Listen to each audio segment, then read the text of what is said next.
He's a 17-year-old student from Pakistan and his work has just been published. Well, Shahir Niazi joins me live now from Lahore, and congratulations. Welcome here to the programme. Now listen, your brain is bigger than mine, so in simple terms, just explain to me what you actually did and how you did it. So the phenomena basically works like this, is that we have a needle electrode and a plate electrode, and we have a layer of oil on the plate. We pass a high voltage through the system which creates ions at the needle point which go towards the ground electrode to gain their electrons back.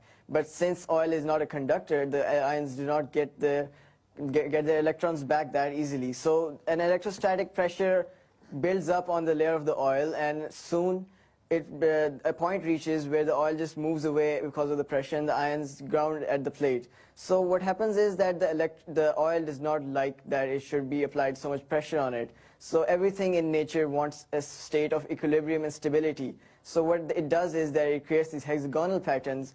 The hexagon is basically the most stable structure in the universe, found in many other things even. So then the ions pass most efficiently over there to the plate, and the oil also is more stable and has less pressure on it.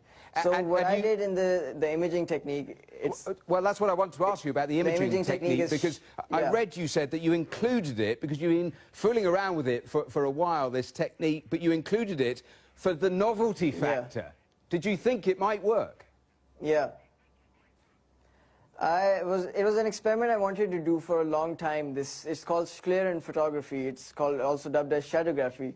So I had the setup made, and I thought that why not put this setup in it, because we had the heat gradients related, which I also added in my paper. So I thought, because the method of photography was to measure heat waves, basically. So I had an idea that maybe it will work, and when I actually put it in the system, it did actually show me the ions coming down in the form and heating up the residual heating up the air in the process. And we're seeing that photograph. We're seeing that photograph on our screens.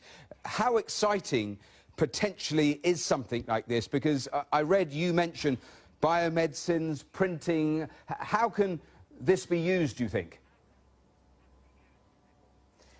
Exactly, like in biomedicine, we can use this like to supply a drug into a human body and then take it to a target organ without having it spread all around the body. And then it's used in printing, as it can, like, you can control the spread of a droplet of oil using these electric fields.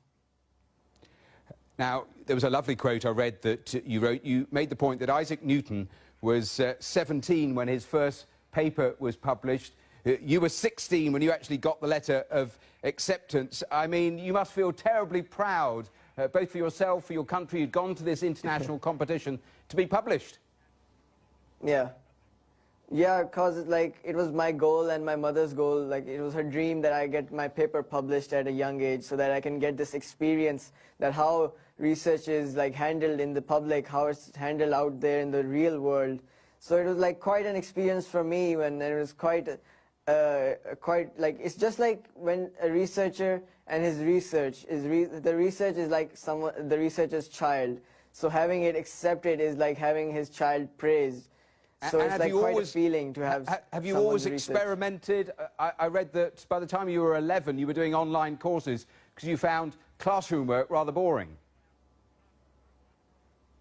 Yeah, because like we had to doing all the revision and everything, so like you're studying the same thing over and over again for some time. So your mind wants to do something else. It wants to do something ahead of what you're already doing. And I've had this drive in me since an early age. It was installed in me from my parents. They always used to tell me, think 100 steps ahead of others, and only then can you succeed. Well, Shahir Niazi, thank you so much for taking time to speak to us on today's Global. Thanks. You're welcome. Well, he received that letter of acceptance.